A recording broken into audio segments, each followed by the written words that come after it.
So we'll start with next part of this chapter. If you remember, इस chapter के दो parts थे. एक था to find out unknown resistance और unknown resistance हम find करते हैं with the help of Wheatstone's network और modified Wheatstone's network मतलब Wheatstone's bridge. अब we are going to second part of this chapter, that is potentiometer. Potentiometer, it is used to measure unknown EMF. मैंने आपको ये chapter start करते time ही बताया था. If you remember, ये chapter जब हमने स्टार्ट किया था तभी मैंने आपको बताया था कि इस चैप्टर के दो पार्ट्स है. One is to measure unknown resistance and other is to measure unknown EMF. तो अननोन ईएमएफ मेजर करने के लिए हम जो इंस्ट्रूमेंट यूज करते हैं उसको बोलते हैं पोटेंशियोमीटर, राइट. तो we will start with also noting down some important points. तो पोटेंशियोमीटर क्या होता है, उसका कंस्ट्रक्शन क्या है, उसका वर्किंग क्या है, everything in detail we will see. उसका टोटल 4 एप्लीकेशंस है. So we will see all the 4 applications of potentiometer. So first of all, just to start off with, ये पता होना चाहिए it is an instrument used to measure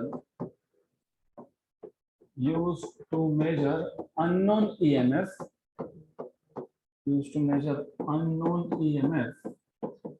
in comparison with a known EMF.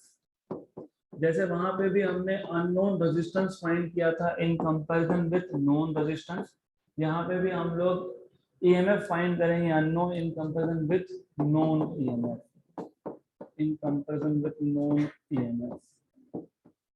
Right. तो extremely simple. And as I told you, जब भी किसी instrument को explain करना हो तो स्टार्ट विद इंट्रोडक्शन, देन उसका जो डायग्राम है वो आना चाहिए और डायग्राम के बाद उसका प्रिंसिपल ऑफ वर्किंग होना चाहिए. तो पोटेंशियोमीटर ये इज एक्सट्रीमली सिंपल, बहुत ही सिंपल इंस्ट्रूमेंट है. इसमें कुछ नहीं है, there is nothing. You just have a long straight wire, done. This is potentiometer, खत्म. बट ऑफ कोर्स ये पोटेंशियोमीटर तो हो गया. तो potentiometer consist of a long straight wire, uniform wire, 2 to 10 metre long. इसका लेंथ है 2 से 10 metre तक, which is mounted on a wooden box. तो इसको wooden box के ऊपर हमने माउंटिंग किया है. एंड इन सीरीज इसको हमने इन सीरीज कनेक्ट किया है एक battery. We have connected this in series with a battery. तो यहाँ पे एक बैटरी आएगा and also there is a key. यहाँ पे एक की. तो जो वायर का ए एंड है, वायर का A end is connected to positive terminal of the battery और बैटरी का ईएमएफ है ई. और जो बी है it is connected to negative terminal of the battery through a key K, right. तो ये इसका construction, it is very simple thing. तो पोटेंशियोमीटर इज अ वायर. कौन सा वायर? Long straight uniform wire of length 2 to 10 meter long, which is divided into segments of 100 centimeter each. मतलब क्या करते हैं बेसिकली, हमारे पास 2 से 10 मीटर का वायर है. सपोज अगर ये 10 मीटर का वायर है तो हम इसके 10 सेगमेंट्स कर लेंगे. हर एक सेगमेंट का लेंथ कितना होगा? 100 सेंटीमीटर. मतलब हर एक सेगमेंट होगा 1 मीटर लॉन्ग. अगर 8 मीटर लॉन्ग वायर है तो कितने सेगमेंट्स होंगे? 8. 5 मीटर लॉन्ग वायर कितने सेगमेंट्स होंगे? 5. करेक्ट. तो extremely simple construction. It consists of a thin uniform wire of length 2 to 8 meter long. तो ये आ गया आपके पास पोटेंशियोमीटर. गुड. तो याद रहेगा पोटेंशियोमीटर क्या है. Will you remember what is potentiometer? It is just a long wire. इस लॉन्ग वायर को हमने माउंट किया, किसके ऊपर माउंट किया? वुडन बॉक्स के ऊपर माउंट किया. सो it consists of a long uniform wire,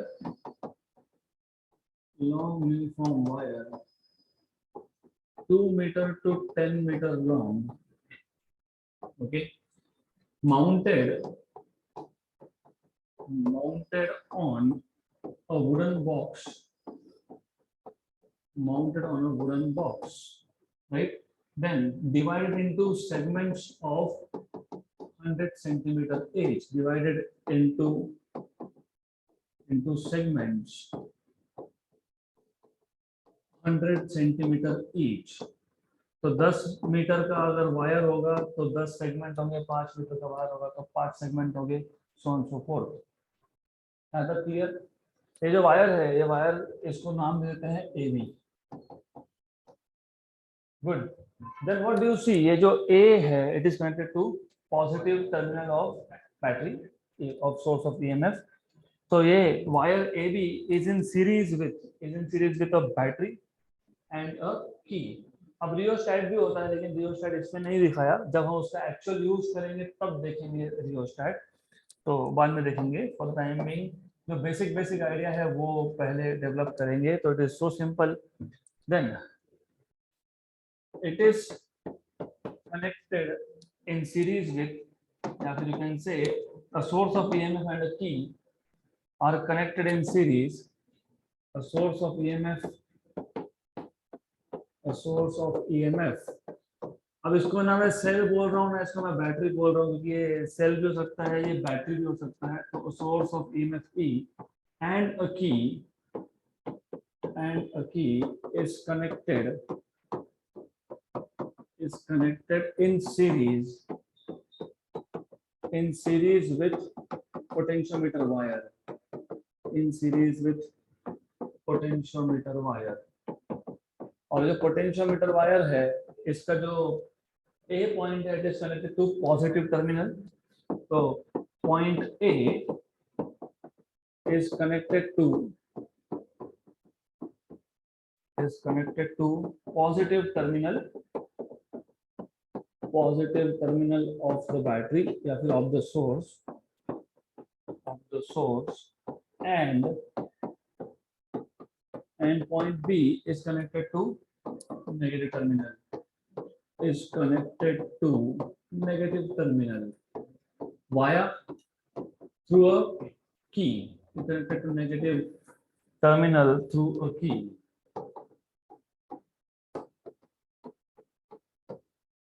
through a key which is K। Now that clear?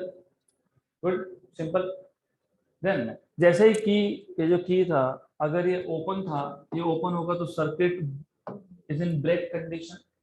Circuit open है, जैसे ही हमने की को यहाँ पे इंसर्ट किया, सर्किट क्लोज हुआ। सर्किट क्लोज होना मतलब करंट विल फ्लो, राइट। और जो करंट होगा स्टेडी करंट होगा। स्टेडी मतलब कांस्टेंट करंट। तो when the key is closed, a steady current flows through the wire,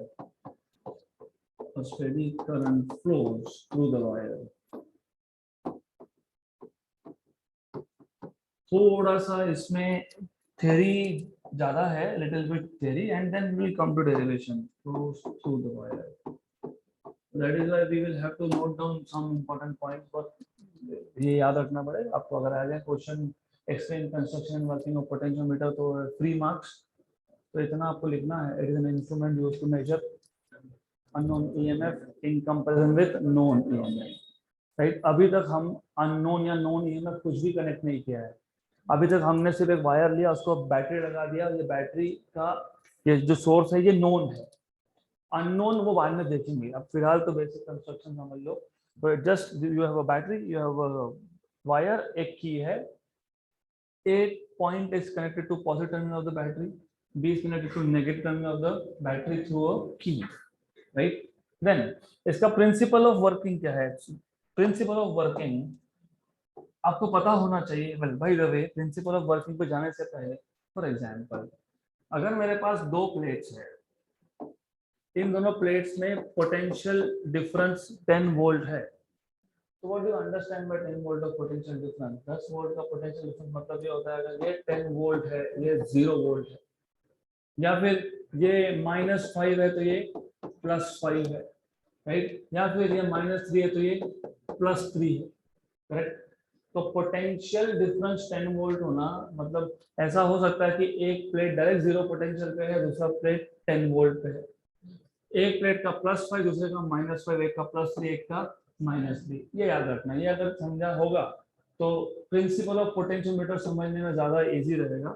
अब ओके, -3 +3 नहीं हो सकता, yes, it is basically 7, right. तो -5 + 5 टोटल डिफरेंस 10 आना चाहिए एनीवेज, तो you should have a total difference of 10, तो 10 का डिफरेंस कर लेना, यू शुड नो कि -3 प्लस हाउ मच कितना जाएगा, तो 10 वोल्ट का डिफरेंस होना चाहिए anyways. Then let us look at the principle of working. Working principle is very simple. ये आपको इतना ही इसमें पता होना चाहिए कि जब स्टेडी करंट फ्लो होगा वायर से, तो drop of potential is directly proportional to the length of the portion of the wire. मतलब क्या, फॉर एग्जांपल अब आपको पता है कि potentiometer wire, potentiometer is a wire, और अगर मैंने इस वायर के अक्रॉस एक बैटरी कनेक्ट कर दिया, मैं की फिलहाल ड्रॉ नहीं करूंगा because it is not needed here, तो जरूरत नहीं है। सपोज मैं यहाँ पे एक बैटरी कनेक्ट करता हूँ, समथिंग लाइक दिस। मान लेते हैं कि ये बैटरी फॉर एग्जांपल 20 वोल्ट का है, तो इसका मतलब क्या, जो वायर का इनिशियल पॉइंट है और जो वायर का एंड पॉइंट है, वायर के इनिशियल और एंड पॉइंट में, स्टार्टिंग और एंड पॉइंट में पोटेंशियल डिफरेंस कितना होगा, 20 वोल्ट। अगर मैं ए और इन बिटवीन कोई पॉइंट लेता पी, ए और पी में 20 वोल्ट नहीं आएगा, ए और पी में may be it is 3 volt.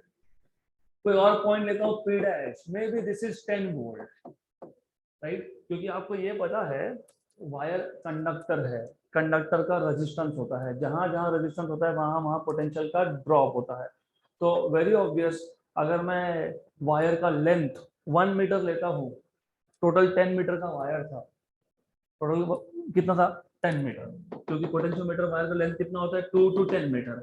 मैंने मान लिया कि जो वायर है ये 10 मीटर लॉन्ग है, और इस 10 मीटर लॉन्ग वायर में 10 सेक्शन है। फॉर एग्जांपल ये पहला सेक्शन है, दूसरा सेक्शन, तीसरा सेक्शन, चौथा section, 5th and 6th and 7th and so on, right. Total voltage कितना है, 20 वोल्ट। 1 मीटर मतलब सिंगल सेगमेंट को मैं देखता हूँ तो पोटेंशियल ड्रॉप होगा 2, अगले एक पे होगा 2, टोटल हो गया 4, अगले पे होगा 2, टोटल हो गया 6, अगले पे होगा 2, तो टोटल हो गया 8, करेक्ट। तो ऐसा करते करते ए से बी तक जब आओगे तो पोटेंशियल डिफरेंस कितना हो जाएगा, 20 वोल्ट। तो रिमेंबर दिस, तो ये उसका वर्किंग प्रिंसिपल है, दैट्स इट। तो this is a single line working principle. क्या लिखोगे इसमें, इसमें आपको बोलना पड़ेगा when a steady current passes through potentiometer wire, then the drop of potential across any segment is proportional to the length of that segment. जैसे 1 metre लिया तो 1 वोल्ट का पोटेंशियल ड्रॉप, हाँ 1 वोल्ट, 2, क्योंकि बैटरी कितना है 20, लेंथ कितना है 10, तो हर 1 मीटर के अक्रॉस कितना 2, 2 मीटर लिया तो 4, 3 लिया तो 6, 4 लिया तो 8। मतलब what do you understand is potential drop is proportional to the length of the segment. लेकिन ये कब हुआ, जब हमने एक स्टेडी करंट पास किया। स्टेडी होना चाहिए, स्टेडी करंट डीसी सोर्स से मिलता है, एसी होता है वो अल्टरनेटिंग करंट हमने अभी तक शुरू नहीं किया, वो बाद में आएगा। अल्टरनेटिंग करंट वो आगे के चैप्टर्स में है, तो for the time being our focus is on DC current. DC current मतलब यूनिडायरेक्शनल करंट होता है। मतलब क्या होता है, जैसे ही आपने बैटरी कनेक्ट किया तो charges, electrons will flow from negative to positive, तो करंट जाएगा पॉजिटिव टू नेगेटिव। इलेक्ट्रॉन का मोशन होता है नेगेटिव से पॉजिटिव, कन्वेंशनल करंट होता है पॉजिटिव से नेगेटिव, राइट। और इसको बोलते हैं स्टेडी करंट। ये यूनिडायरेक्शनल करंट है, वन डायरेक्शनल करंट, तो current will always flow from A to B. Alternating current थोड़ा अलग होता है। अल्टरनेटिंग करंट में क्या होता है, चार्ज आगे जाता है फिर वापस पीछे आता है, फिर आगे जाता है फिर वापस पीछे आता है, फिर आगे जाता है फिर वापस पीछे आता है। तो it is basically two directional, bidirectional, right. Electron आगे गया, इलेक्ट्रॉन अगर फॉरवर्ड गया तो करंट बैकवर्ड है, क्योंकि conventional current is in opposite direction, right. Electron forward गया तो करंट बैकवर्ड, इलेक्ट्रॉन बैकवर्ड आया तो करंट फॉरवर्ड, तो वो अल्टरनेटिंग होता है। अल्टरनेटिंग प्लस माइनस, वो डिटेल हम बाद में देखेंगे। फिलहाल इतना समझना कि जब तक एसी सर्किट चालू नहीं होता तब तक जो भी करंट मैं बोल रहा हूँ वो कौन सा करंट है, डीसी, राइट। तो when a steady current flows flows through potentiometer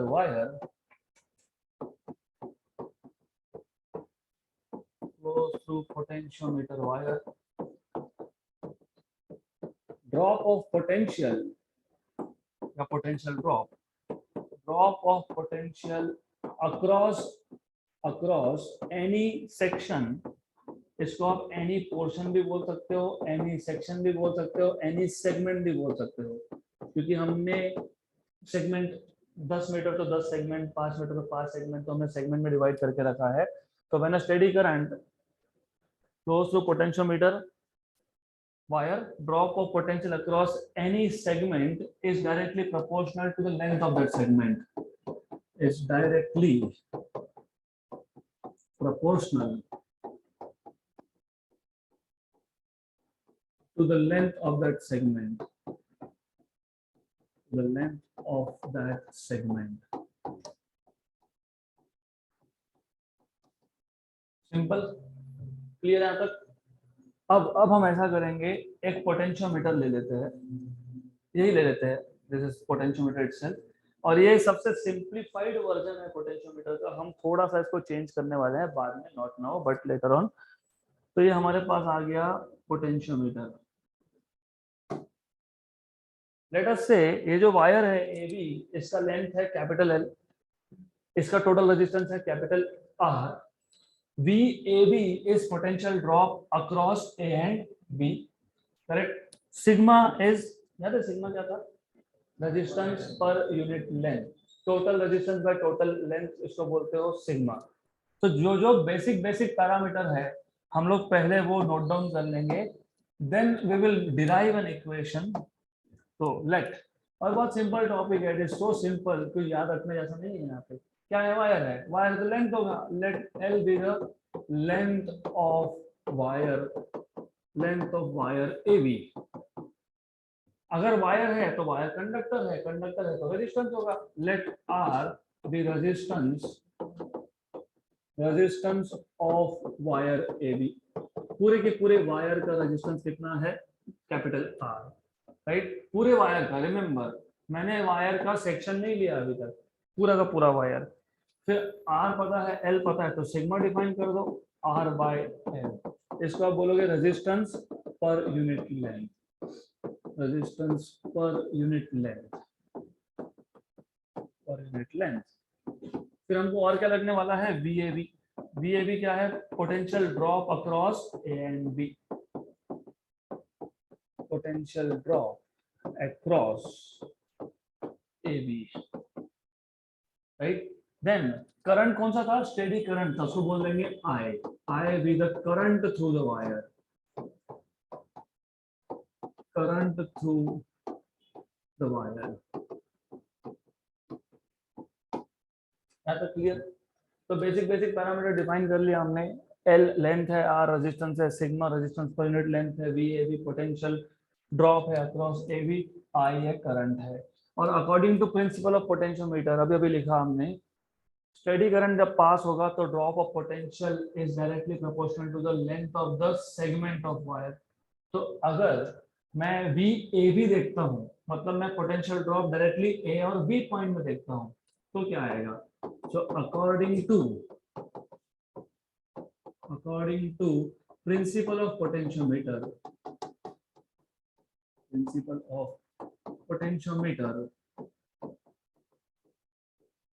potential drop across AB equal to current I into R. कौन सा R?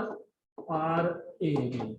तो ये आ जाएगा RIR, राइट? अब बोलोगे तो ये तो ओम्स लॉ है, कौन सा प्रिंसिपल ऑफ पोटेंशियोमीटर है, तो प्रूव करना है हमको, राइट? तो दोनों कनेक्टेड है, मतलब ओम्स लॉ अगर ट्रू है तो प्रिंसिपल ऑफ पोटेंशियोमीटर ट्रू है, प्रिंसिपल ऑफ पोटेंशियोमीटर ट्रू है तो ओम्स लॉ भी ट्रू है. ठीक है, हम लोग डिराइव कर लेंगे. ओके, तो एक काम करते हैं, अकॉर्डिंग टू ओम्स लॉ बोल देते हैं, एंड वी विल डिराइव, जो हमने बोला वो सही है, ऐसे डिराइव कर देंगे. तो according to Ohm's law, now is it good? V equal to IR, तो VAB equal to IRAB.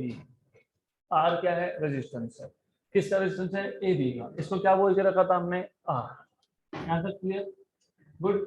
But again you see sigma क्या है, r by l, therefore VAB equal to I sigma into l, क्योंकि यहां से r मिल जाएगा आपको sigma l, तो VAB equal to I sigma l, therefore I equal to what is I, VAB upon sigma l, equation number 1, कुछ नहीं, V equal to IR, V equal to IR, correct, R is sigma L यहां से, तो I क्या आ गया, VAB upon sigma L, और कौन सा L, total length, total length capital L क्या था, वायर का लेंथ था, कौन से वायर का लेंथ था, A से B तक, इज दिस क्लियर, यहाँ तक गुड।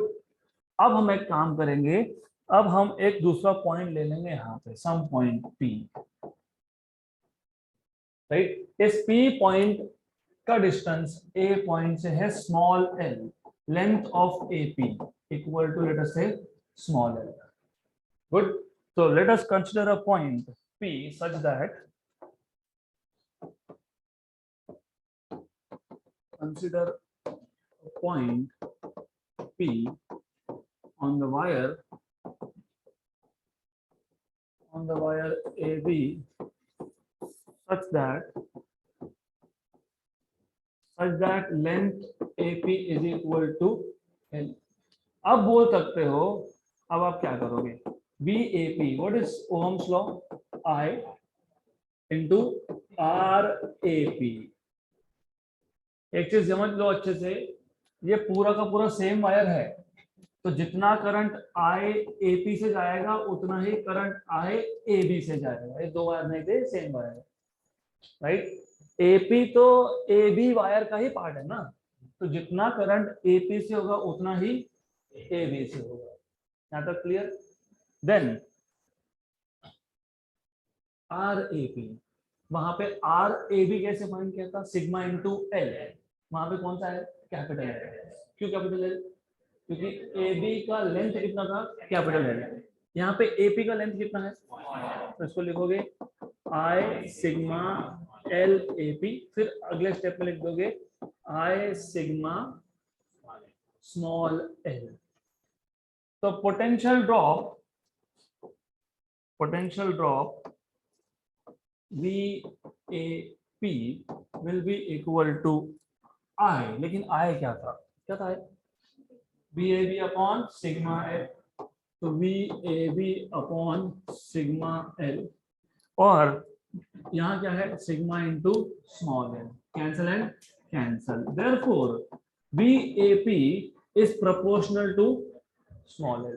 क्यों ऐसा, ऐसा इसके लिए क्योंकि VAB मतलब potential drop between A and B point, पहला और आखिरी पॉइंट, ये कांस्टेंट है, क्योंकि ये हमने बैटरी लगाया और बैटरी का वोल्टेज कांस्टेंट होता है, और A से B में पहले ही बता दिया हमने 10 मीटर लॉन्ग वायर है, तो कैपिटल L क्या है, कांस्टेंट है, तो अगर VAB कांस्टेंट है और L कांस्टेंट है, तो VAP is proportional to small l, since VAB and capital L are constants।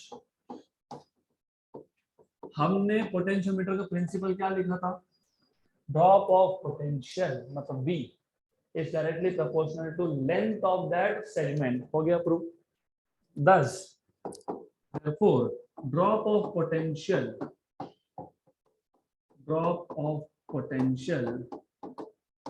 across any segment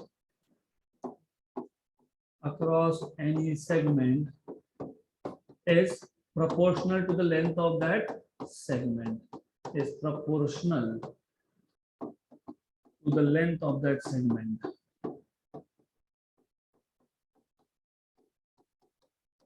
यहां तक clear, yes no, yes yes no, थोड़ा सा कंफ्यूजिंग लगता है, इट इज सो सिंपल, ठीक है, I just go 2-3 steps ahead, फिर वापस पूरा रिवाइज करते हैं इसको। वेल बाय द वे, ये जो इक्वेशन आया, मैं इसको इक्वेशन नंबर 2 बोलता हूं। फ्रॉम इक्वेशन नंबर 2 क्या था हमारे पास, VAP equal to VAB upon capital L into small l, therefore ये AP है, this is AP, therefore VAP upon small l equal to VAB upon capital L। इसको हम डिनोट कर देंगे K से। ये K 1/4πε0 नहीं है, वो इलेक्ट्रोस्टैटिक्स में होता है। Are we into electrostatics. और एक चीज याद है, मैंने आपको 3 से 4 बार बताया है, जब भी आप डेरिवेटिव लेते हो विद रिस्पेक्ट टू डिस्टेंस, क्या बोलते हो उसको, ग्रेडियंट। यहाँ पे न्यूमरेटर में कौन है, पोटेंशियल, डिनोमिनेटर में कौन है, लेंथ, मतलब लेंथ क्या, डिस्टेंस, इसको क्या बोलोगे, पोटेंशियल ग्रेडियंट। तो this K is called as potential gradient, right, correct. K is known as potential gradient।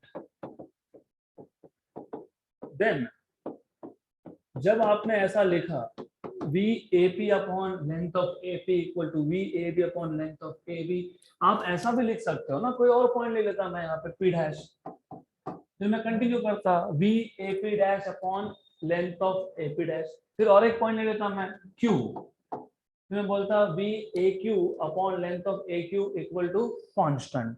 मतलब what do you understand by this is simple है। अगर आप ऐसा लिख रहे हो, मैंने पहले भी बताया थे, V1/L1 equal to V2/L2 equal to V3/L3 equal to ये कांस्टेंट लिख रहे हो, मतलब drop of potential is constant, drop of potential per unit length is constant, मतलब potential gradient along the length of wire is constant। तो अगर मैं A और P पॉइंट में पोटेंशियल ड्रॉप देख रहा हूँ, divide by length of AP equal to VAB upon length of AB equal to VAQ upon length of AQ equal to VAQ dash upon length of AQ, ये सबका सब क्या होगा, constant. तो potential gradient along the length of wire is constant, right, याद रखना ये। Potential gradient मतलब कौन, voltage upon length, potential drop upon length. therefore drop of potential या फिर potential gradient, therefore potential gradient along the length of wire is constant, along the length of wire is constant। तो ये हो गया उसका principle of working. तो अभी तक हमने क्या किया, वापस एक बार अच्छे से ध्यान दो, ये बहुत सिंपल टॉपिक है। वी स्टार्टेड विद पोटेंशियोमीटर, नाम में है पोटेंशियो मतलब रिलेटेड टू पोटेंशियल, और मीटर मतलब instrument which will measure potential difference. लेकिन पोटेंशियल डिफरेंस के 2-3 नाम थे, उसमें से एक था वोल्टेज, एक था EMF, राइट। तो ये एक इंस्ट्रूमेंट है which will measure unknown EMF but in comparison with known EMF। वो कब, वो आगे आएगा, अभी फिलहाल नहीं। इसका पहला application we will start in next few minutes। तो फिलहाल ये समझ लो, an instrument which measures unknown EMF in comparison with known EMF is known as potentiometer। एक बार आपको बेसिक आइडिया पता है तो आपको उसका कंस्ट्रक्शन पता होना चाहिए। कंस्ट्रक्शन में कुछ, there is nothing, there is just a wire.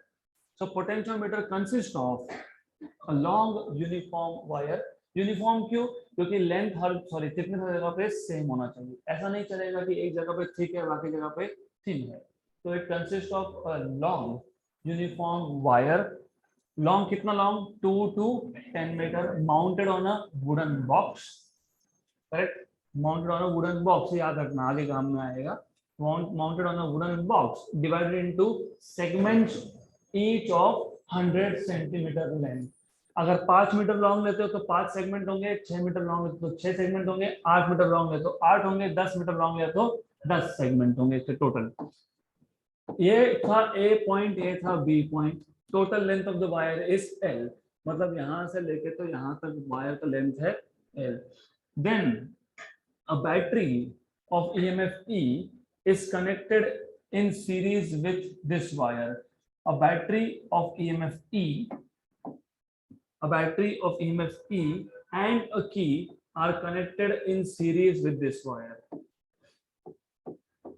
right। तो ये प्लस माइनस ये E है, और ये की है के, सच दैट ये बैटरी और की आपने सीरीज में लगा दिया। This is series, this is not parallel, ये पैरेलल नहीं है, this is not parallel. Parallel कब बनेगा? जब सर्किट आगे और एक्सटेंड होगा, तब बोलोगे ये पैरेलल है, करेक्ट। जब हमारे पास इतना ही है तो ये सीरीज है, this is series, such that A is connected to positive terminal of the battery, B is connected to negative terminal through key K।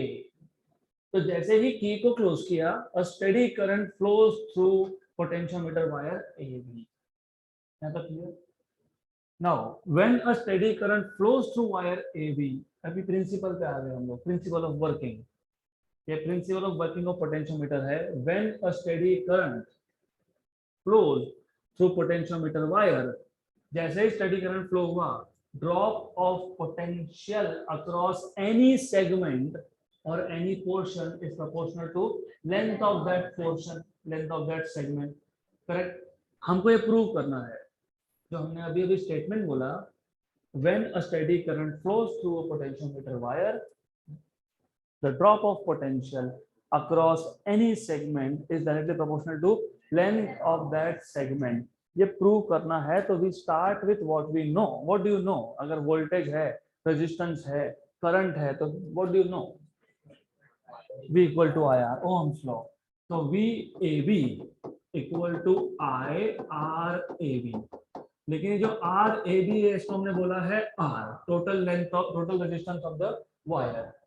पूरे के पूरे वायर का रेजिस्टेंस है, रेजिस्टेंस किसी छोटे पीस का नहीं, पूरे के पूरे वायर का, करेक्ट। बट हमने ऑलरेडी डिफाइन करके रखा था sigma. What is sigma? Resistance पर यूनिट लेंथ। तो रेजिस्टेंस कितना आ गया? Sigma into length. तो ये वहां जाएगा, तो you will have V A B equal to I sigma L. यहां से आपको करंट आई का इक्वेशन मिलेगा, which is V A B upon sigma. यहां तक क्लियर? तो हमने पहले तो पूरे के पूरे वायर के लेंथ से यूज करके करंट फाइंड कर लिया। ये आ गया V A B upon sigma L, equation number 1। यहां तक क्लियर? गुड। अब हमने क्या बोला कि अगर मैं यहाँ पे कोई पॉइंट लेता P, सच दैट A से P का जो लेंथ आएगा वो होगा स्मॉल एल, करेक्ट। और अगर मैं इस A और P पॉइंट के बीच में ओम्स लॉ अप्लाई करता हूं तो V A P equal to I R A P। I तो सेम होगा क्योंकि वही करंट है, करंट तो चेंज नहीं हुआ, but R A P will be sigma into L, small l this time, क्योंकि A P इस सेगमेंट का लेंथ था स्मॉल l, तो R A P में क्या लिखोगे? Sigma into small l। Clear? यहाँ तक क्लियर?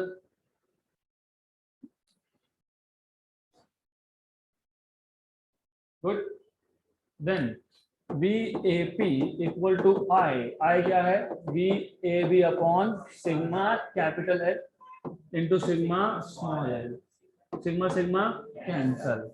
देयरफॉर अब क्योंकि ये दोनों कांस्टेंट है, वी ए बी कांस्टेंट है, एल बी कांस्टेंट है, तो V A P is proportional to small है। तो आपने प्रूव कर दिया कि drop of potential is proportional to length of that segment. Capital L आया कि यहाँ पे स्मॉल एल आया, क्यों? क्योंकि हम कौन सा सेक्शन ले रहे थे? A B, A P, right, correct. ऐसा ही आप प्रूव कर सकते हो। लेट अस से मैं और एक पॉइंट लेता हूं यहाँ पे क्यू, इसके लिए भी प्रूव कर सकते थे, कर सकते हो प्रूव। कैसे? फिर आप बोलोगे B A Q equal to I R A Q. R is sigma into L, L dash बोल देते हैं। So length from A to Q is L dash, let us say L dash। फिर आप वही बोलते हैं यहाँ पे VAB upon sigma L, sigma L dash cancel cancel। VAB and capital L are constant, मतलब VAQ is proportional to L dash। तो जितना ज्यादा लेंथ लोगे उतना ज्यादा ड्रॉप होगा। ये तो कॉमन सेंस भी है ना, जितना ज्यादा लेंथ लोगे उतना ज्यादा रेजिस्टेंस है, जितना ज्यादा रेजिस्टेंस है उतना ज्यादा वोल्टेज यूज हुआ to overcome resistance. And that is why I told you, सबसे पहला बेसिक आइडिया पता होना चाहिए कि रेजिस्टेंस आया कहां से। रेजिस्टेंस आता है जब इलेक्ट्रॉन्स मूव होने की कोशिश करते हैं, उसमें जो आयंस होते हैं कंडक्टर में, they are vibrating. Since they are vibrating, electrons will undergo collision, and when electrons undergo collision, they experience opposition to their motion. Correct? जितना लेंथ ज्यादा होगा उतना ज्यादा कोलिजन होगा, मतलब उतना ज्यादा रेजिस्टेंस होगा. जितना ज्यादा रेजिस्टेंस होगा उतना ज्यादा पोटेंशियल का ड्रॉप होगा टू ओवरकम रेजिस्टेंस. तो लॉजिकली स्पीकिंग ये हम अगर प्रूव नहीं भी करते, वैसे करना पड़ेगा, एग्जाम में आएगा आपको, नहीं भी करते तो लॉजिकली बोल सकते थे जितना ज्यादा लेंथ उतना ज्यादा रेजिस्टेंस, जितना ज्यादा रेजिस्टेंस उतना ज्यादा बैटरी का वोल्टेज यूज होगा. Is this clear? यहाँ तक क्लियर? तो will you be able to prove this? VAP is proportional to A. अब अगर यहाँ से आगे मैं देखता हूँ तो what do I see? VAP by small l equal to VAB by capital L. इसको बोल देंगे K, where this K is potential gradient. Thus, potential gradient along the length of wire is constant. Good. Then, इतना समझा है तो let us now start with first application. First application of potentiometer. तो applications of potentiometer में uses of potentiometer मतलब पहला है to compare EMF. Uses of potentiometer.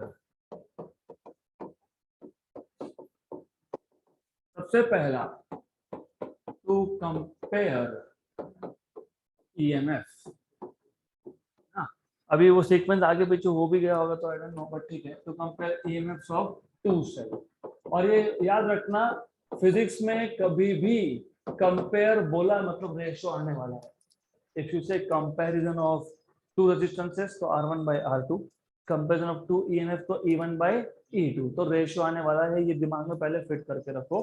Then अब इसमें दो मेथड है to compare EMF of two cells. इसमें दो मेथड है. इसमें पहला मेथड है, इसको बोलते हैं डायरेक्ट मेथड. डायरेक्ट मेथड या फिर इसको बोलते हैं individual cell method.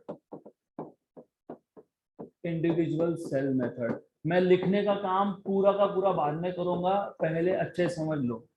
Why it is called as direct और इंडिविजुअल सेल मेथड, वो समझ में आ जाएगा थोड़ी देर में. तो you will understand in a while why it is called as individual cell. Individual मतलब one at a time, right.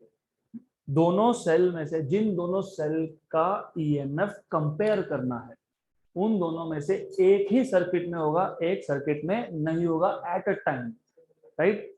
तो अब सबसे पहले कितना मीटर लॉन्ग वायर था? 2 to 10. अब आप इमेजिन करो मेरे पास 10 मीटर लॉन्ग वायर है. 10 मीटर मतलब रफली 30 फीट, अप्रोक्सीमेटली 30 फीट.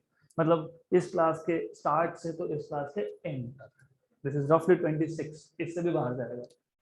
अब प्रैक्टिकली इतना बड़ा टेबल बनाएंगे, इतना जगह होता है क्या फिजिक्स के लैब में? नहीं होता है. तो हम क्या करेंगे? फिर छोटा टेबल बनाएंगे. छोटा बनाएंगे फिर क्या करेंगे? वायर को फोल्ड कर देंगे. तो रिमेंबर, जब भी आप देखोगे डायग्राम देखोगे तो you will see wire is folded. तो वायर को फोल्ड करके रखा है in such a shape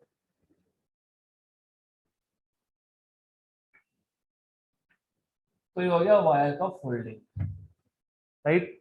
then ये जो स्टार्टिंग पॉइंट था ये A पॉइंट है. This point over here is A and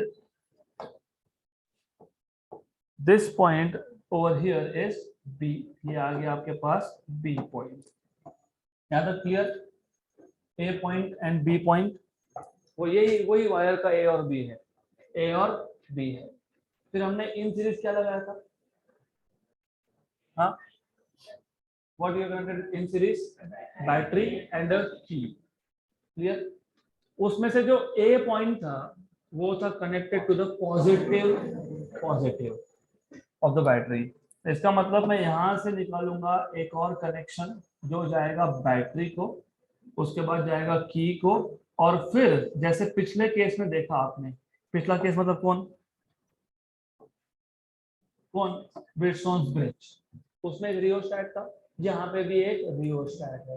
सिर्फ यहाँ पे रियोस्टैट का यूज क्या है हमको उसकी बात नहीं करनी है, वही गैल्वेनोमीटर भी होगा, गैल्वेनोमीटर में करंट 0 मिलना चाहिए, तो यूज वही है, सिर्फ हमको यहाँ पे स्पेसिफाई नहीं करना है, दैट्स इट। तो सिर्फ पता होना चाहिए ए किसको कनेक्टेड था, positive of the battery, B किसको कनेक्टेड था, negative but through a key, तो यहाँ पे की होगा, और यहाँ पे एक रियोस्टैट आएगा, तो you will have a rheostat here. आपको पता है रियोस्टैट कैसे शो करते हैं, पॉइंटर दिखाते हैं यहाँ पे, तो ये आ गया आपके पास आर एच रियोस्टैट, ये आ गया आपके पास पी के, और यहाँ पे है आपके पास बैटरी, राइट, ये प्लस और ये माइनस। एंड रिमेंबर इसके जितने भी एप्लीकेशन हम देखेंगे पोटेंशियोमीटर के, पोटेंशियोमीटर के 3-4 जो भी एप्लीकेशन हम देखेंगे, ध्यान यहाँ पे होना चाहिए, ध्यान यहाँ पे 3-4 एप्लीकेशन जो भी देखोगे नीचे का स्ट्रक्चर सेम ही है, तो ये चेंज नहीं होगा, चेंज होगा सिर्फ ऊपर के पार्ट में। तो याद कैसे रखना है उसका भी ट्रिक होता है, जब आप पढ़ते हो ना तो ध्यान पूरा दो, स्टार्ट कंपैरिजन कि हमने 2 टॉपिक में क्या क्या अलग सीखा। तो फर्स्ट ऑफ ऑल 4 एप्लीकेशन है किसके, पोटेंशियोमीटर के, है तो चारों पोटेंशियोमीटर, तो ये पोटेंशियोमीटर है, ये चेंज नहीं होगा, तो ये जो नीचे का स्ट्रक्चर है it will remain the same. अब क्या करेंगे, अब हम 2 सेल को, remember individual cell method, remember to compare EMF of 2 cells. अभी तक हमने सेल लगाया ही नहीं, ये तो बैटरी है, ये क्या है, बैटरी है, ये तो रहने ही वाला था, क्योंकि ये नहीं होगा तो करंट ही नहीं आएगा, ये तो होने ही वाला है, इसको छोड़ के 2 सेल और लगाने हैं टू कंपेयर। देन उसके लिए हम ए पॉइंट से, रिमेंबर ए पॉइंट किसमें है, पॉजिटिव को, ए पॉइंट से हम 2 सेल लगाते हैं इन पैरेलल, तो यहाँ पे हम इन पैरेलल 2 सेल कनेक्ट कर लेंगे, तो we will connect 2 cells in parallel, okay, so what you will have is something like this, यहाँ पे आ जाएगा आपका 2 सेल,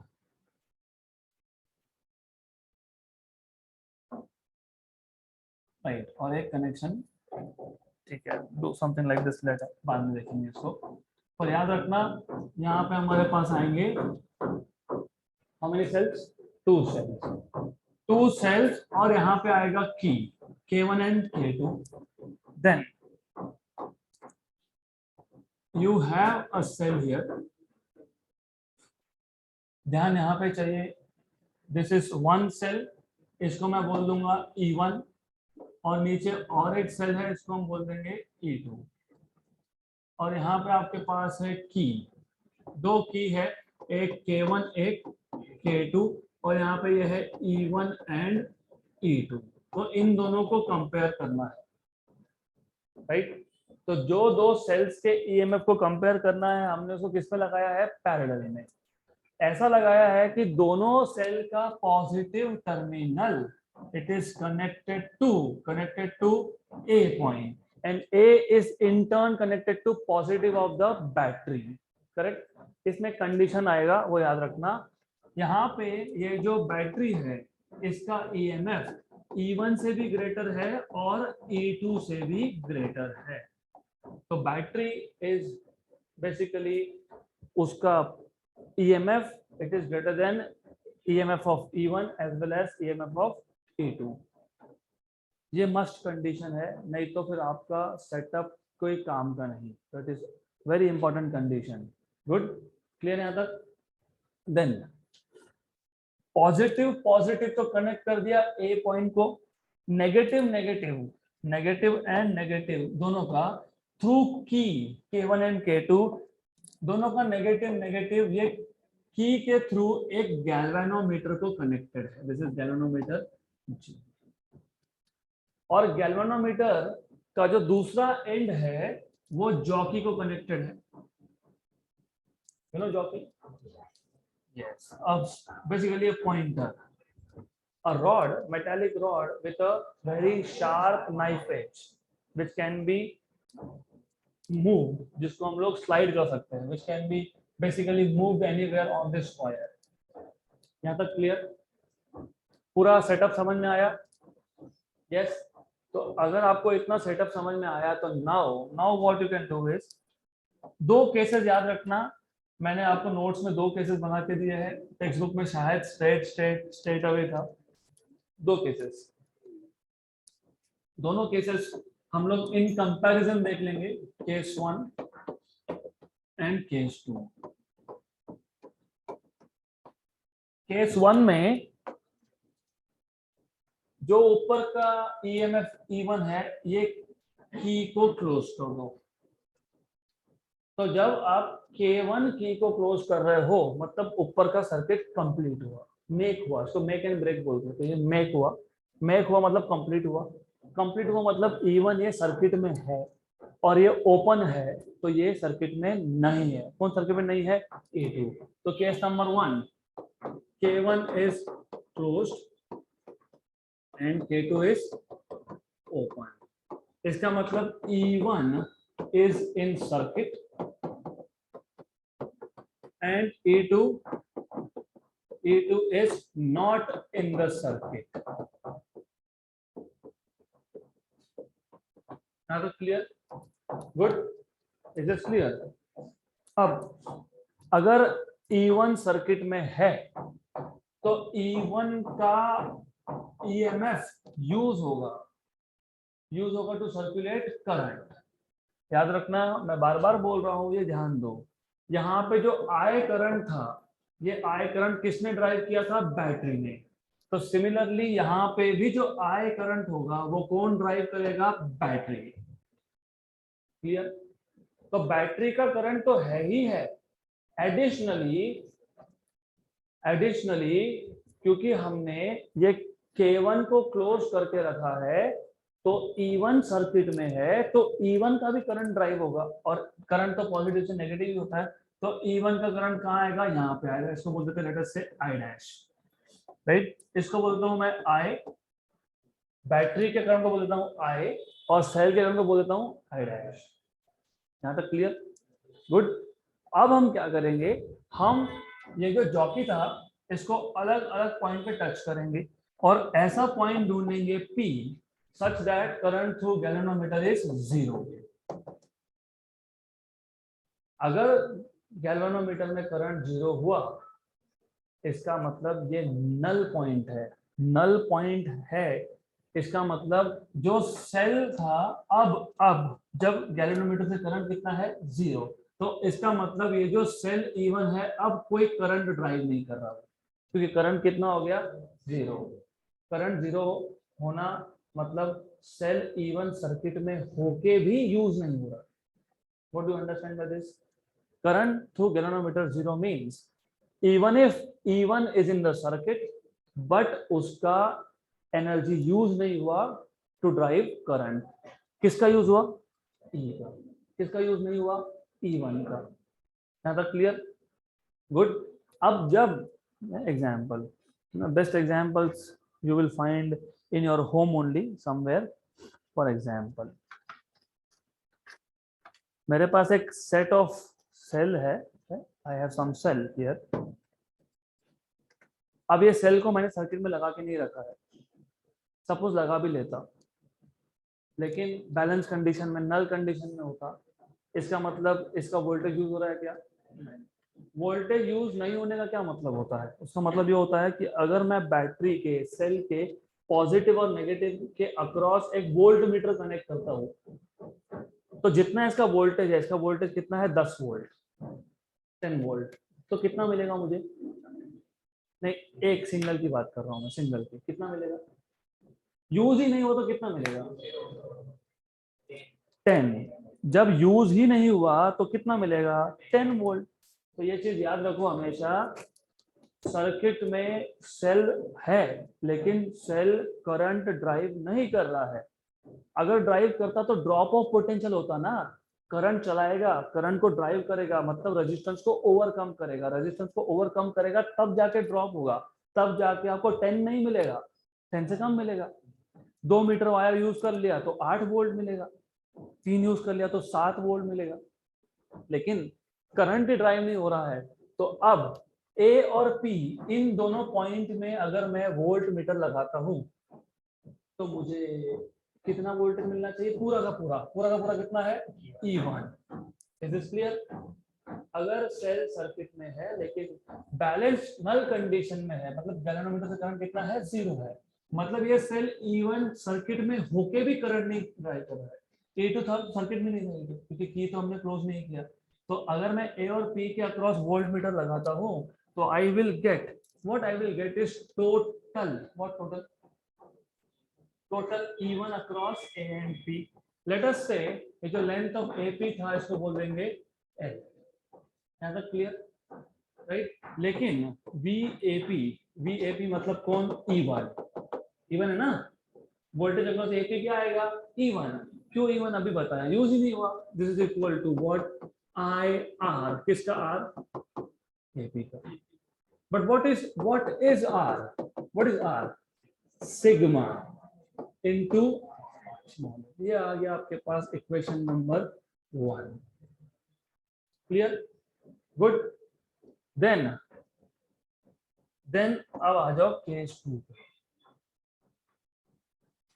आर वी गुड? तो केस 2 में क्या करोगे, अब पहले जो क्लोज था उसको ओपन करोगे। कौन क्लोज था, अभी कौन ओपन है, K1। पहले ओपन कौन था, K2। अब क्लोज कौन है, मतलब पहले सर्किट में कौन नहीं था और कौन था, अब क्या होगा, उल्टा। अब E1 is not in the circuit but E2 is in the circuit, correct, right?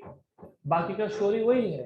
फिर हम क्या करेंगे, फिर हम ऐसा करेंगे, फिर हम वापस से, अब पहले तो की को फ्लिप कर लो, ये की को फ्लिप कर लिया, K1 हो गया ओपन, K2 हो गया क्लोज। इसका मतलब अब एक तो I करंट है वो बैटरी का, और दूसरा करंट है E2 का, क्योंकि अब E1 सर्किट में नहीं है। फिर हम वापस से गैल्वेनोमीटर का जो जॉकी है इसको अलग अलग पॉइंट पे टच करेंगे और हमको एक नया पॉइंट मिलेगा P dash, such that again the current is 0। अब अगर करंट 0 है लेकिन E2 सर्किट में है, E1 नहीं है, इसका मतलब मैं अगर A और P डैश के अक्रॉस वोल्टेज मेजर करूं तो मुझे पूरा का पूरा कितना मिलना चाहिए, E2, राइट? तो सेम थिंग, सिर्फ मैं लेंथ ऑफ AP डैश को, इसको बोल देता हूं L2, इसको बोल देता हूं L1, करेक्ट? तो पहले केस में लेंथ को बोला L1, अभी बोला L2, गुड। सिमिलरली A और P डैश के अक्रॉस क्या मिलेगा, E2, और ये क्या आएगा, R AP dash.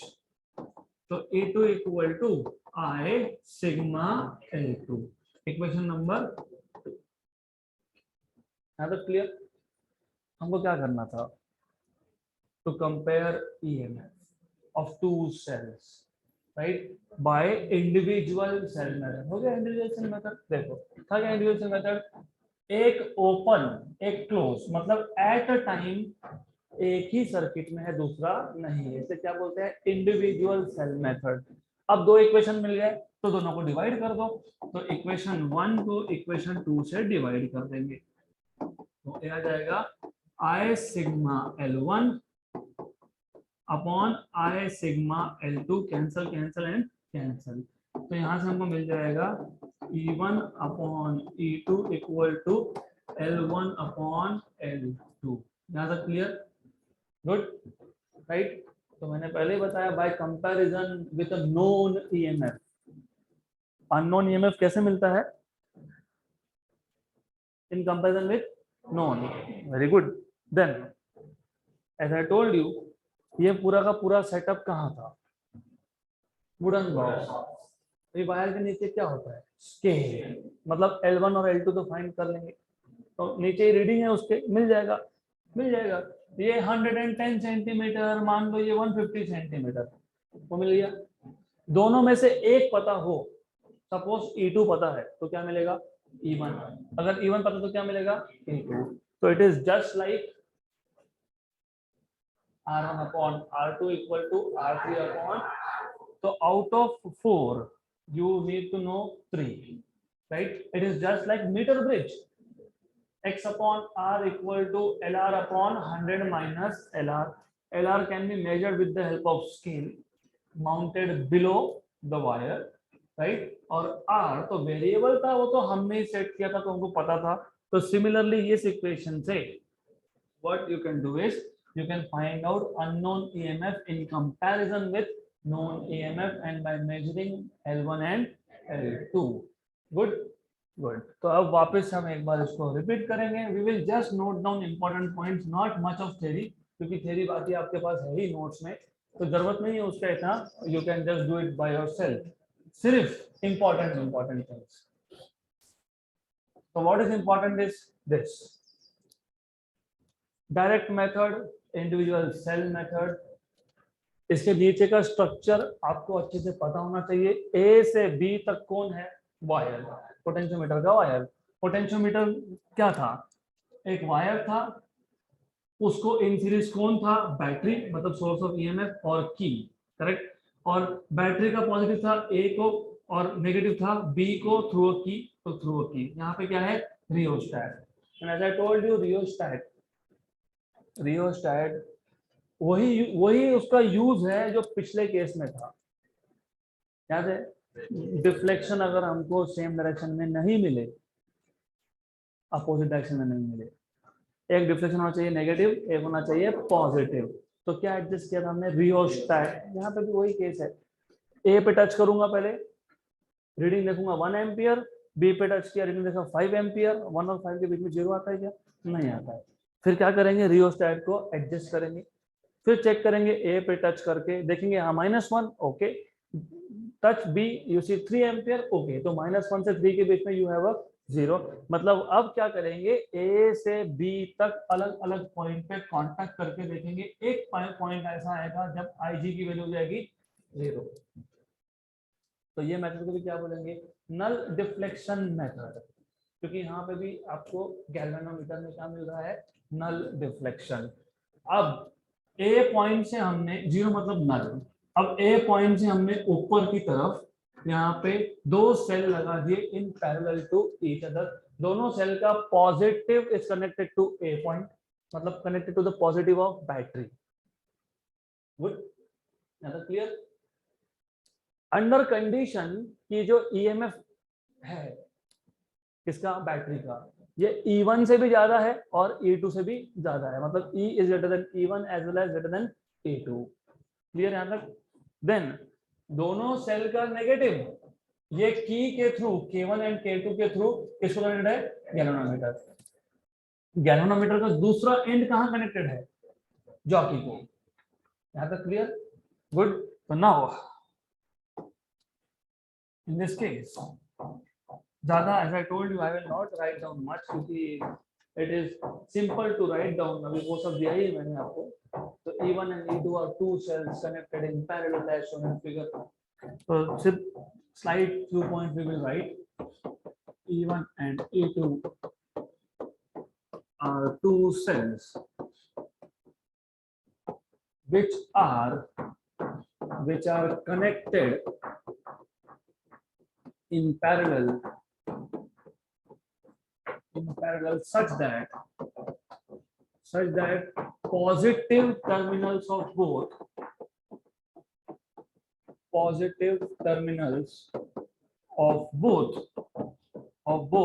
are connected to point A,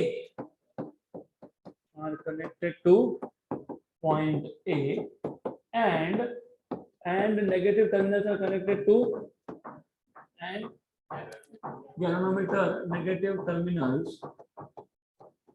are connected to galvanometer through एक की तो नहीं है, through की K1 and K2 respectively. ठीक है, गुड. That's clear. अब 2 केसेस थे. As I told you, also you must remember E is greater than E1 and E is greater than E2. Let I be the current in the circuit. और ये current किसने drive किया, ना E1 ने ना E2 ने, किसने, E ने, बैटरी ने। दिस इज रियली इंपॉर्टेंट, क्योंकि गलत बोल दिया तो गए काम से। कैपिटल आई करंट ये E ड्राइव करता है, दैट्स इट। अब दो cases, case one is K1 closed, K2 open, right? अगर ऐसा है तो फिर E1 is in the circuit but E2 is not, मतलब E2 is disconnected, E1 connected है, E2 disconnected है। गुड। अब क्या करेंगे, अब हम ऐसा करेंगे कि वो जो जॉकी था उसको स्लाइड करते करते ऐसे एक पॉइंट पे लाएंगे such that current in the diameter is 0. तो find a point P along AB, क्योंकि हम वायर के A से B जा रहे थे, along AB such that IG is equal to 0. Let length of AP is equal to L. Therefore, E1 equal to IR AP. IR is sigma L1. Equation number 1. इसको मैं L1 बोल देता हूँ, L1. Correct? मिल गया equation number 1, done. Case 2, case number 2, case 2 में क्या करेंगे, K1 is open and K2 is closed. Therefore, E1 is not in circuit, but E2 is. आप कंप्लीट कर लोगे, but E2 is in circuit, right? Then find a point, कौन सा point, P dash. Find a point P dash along AB such that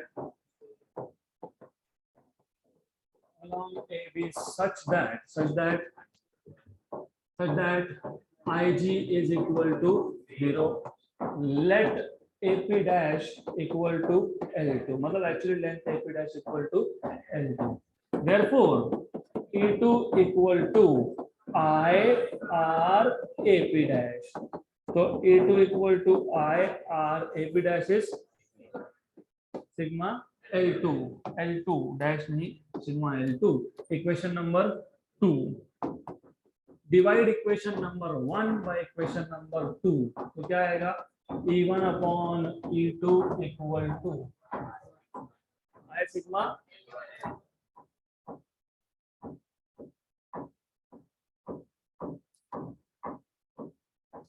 I sigma L1 upon I sigma L2. Cancel and cancel.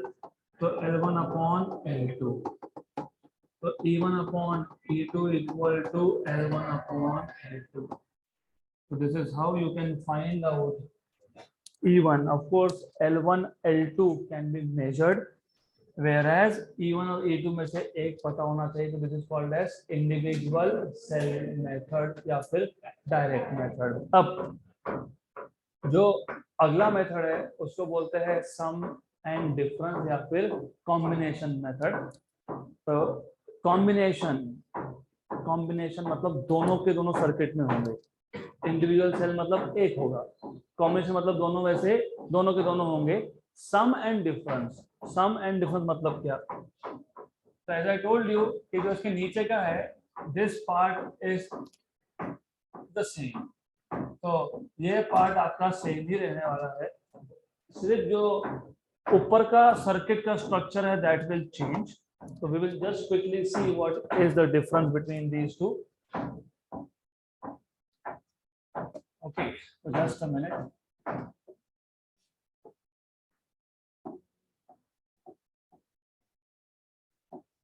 बिल्कुल नहीं चाहिए, तो you will have here, इसको भी यहाँ से रिमूव कर देते हैं, बाकी सब कुछ सेम है। You have two cells here and you have a key structure in the shape of quadrilateral. यहाँ पे एक की है A, उसके बाजू में है C, A के अपोजिट में है B और C के अपोजिट में है D. Then यहां से एक कनेक्शन निकलेगा, it will go to another cell, यहां से दूसरे सेल की तरफ और एक कनेक्शन जाएगा, something like this, right? And from here you will have this kind of connection. मैं बताता हूँ exactly. Then ऐसा आएगा, फिर you have a jumper. You know what is a jumper? Jumper पता है? जब दो वायर को टच नहीं होने देना है तो हम क्या करते हैं, जंप करवाते हैं, वायर लेके जाते हैं, उसके ऊपर से घुमा देते हैं, that is called as jumper. तो जंपर है, मतलब ये दोनों वायर कांटेक्ट में नहीं है, क्योंकि अगर इमेजिन मैं ऐसा स्ट्रेट वायर ड्रॉ कर देता तो ये जंक्शन पॉइंट बन जाता, राइट? तो जंक्शन नहीं है, तो इसलिए हम क्या करते हैं, ऐसा जंप दिखाते हैं, जंपर है. तो जंपर के थ्रू यहाँ पे एक गैल्वेनोमीटर आ गया. गैल्वेनोमीटर का दूसरा एंड कहाँ है, जॉकी को. ये है A, ये है B, ये है C, ये है D. यहाँ पे आपके पास एक सेल है, यहाँ पे आपके पास एक सेल है. तो दिस सेल फॉर एग्जाम्पल ऐसा लगा देते हैं, more or less. गुड. तो ऐसा ही डायग्राम है बेसिकली, थोड़ा सा इधर उधर दिया भी होगा तो डजंट मैटर रियली, जो होगा देखेंगे, but this is how it is. ये प्लस ये माइनस, ये प्लस ये माइनस, ये E1 है, ये E2 है, right? Remember the basic difference. Individual cell में एक ही सेल, सिंगल सेल था सर्किट में और एक था बाहर. कॉम्बिनेशन मेथड, जिसको आप सम एंड डिफरेंस बोलते हो, जिसको आप असिस्ट एंड अपोज भी बोलते हो, उसमें क्या है, दो दो की ओपन है, दो दो क्लोज है. तो ये जो की है B, ये की कौन सा की, D, ये ओपन, C ये भी ओपन. तो दो क्लोज है, कौन सा, A एंड B. अब देखो A और B अगर क्लोज है तो negative of E1 is connected to positive of E2. मतलब इलेक्ट्रॉन निकला, उसको सामने वाला बैटरी हेल्प कर रहा है, अट्रैक्ट कर रहा है ना, तो हेल्प कर रहा है उसको. तो करंट कैसा जाएगा, करंट यहाँ से जाएगा, ऐसा जाएगा, ऐसा जाके, ऐसा जाके जंपर के थ्रू गैल्वेनोमीटर में, देन राइट, क्लियर यहाँ तक. Then we will again find out null point. एक पॉइंट ढूंढेंगे P such that current to galvanometer is 0. अगर करंट ही नहीं है तो EMF यूज हुआ क्या, तो पूरा का पूरा EMF कहाँ अपीयर हुआ, अक्रॉस AP. तो उस केस में आप क्या लिखोगे, आप बोलोगे E1 plus E2 is proportional to L1. पिछले केस में हमने लिखा E1 is proportional to L1, proportionally था, ये प्रोपोर्शनलिटी ही है, क्योंकि बाकी तो सब कांस्टेंट, ये I कांस्टेंट, सिग्मा कांस्टेंट, तो E1 is proportional to L1 individual, एक E2 is proportional to L2 individual है, ये भी यहाँ पे इंडिविजुअल है क्या, नहीं है. गुड. अब क्या करोगे, अब इन दोनों को कर दोगे क्लोज एंड A और B को कर दोगे ओपन. इसको कर दिया ओपन, इसको भी कर दिया open. Now what do you see, now see E1 का नेगेटिव E2 के नेगेटिव के साथ कनेक्टेड है, तो क्या करेगा वो, अपोज. इसलिए इधर एक एक्स्ट्रा कंडीशन आएगी. वो तो कंडीशन था ही, कौन सा condition, E greater than E1 था, E ग्रेटर देन E2 था. एक्स्ट्रा कंडीशन है कि E1 should also be greater than, नहीं तो करंट ही नहीं फ्लो होगा. E2 ज्यादा है, अरे अपोज कर रहा है, वो जाने नहीं देगा, राइट? करंट को जाने नहीं देगा, वो लगा उधर है, राइट? तो E1 is greater than E2 ये एक्स्ट्रा कंडीशन आ गया यहाँ पे, राइट। तो फिर करंट तो फ्लो हुआ क्योंकि E1 ज्यादा था, तो डोमिनेट कौन किया? E1, करंट फ्लो हुआ। फिर वापस क्या करोगे? वही P डैश फाइंड करोगे, लेंथ ऑफ AP डैश में क्या बोलोगे? L2। लेकिन इस केस में क्या था? अपोज था, राइट। तो माइनस मतलब difference, sum and difference, you see sum and difference proportional to, फिर दोनों को डिवाइड करोगे और फिर यूज करोगे कंपोनेंडो डिविडेंडो। तो मुझे चाहिए कि आज आप कंपोनेंडो डिविडेंडो देख के आओ। So that's it for today.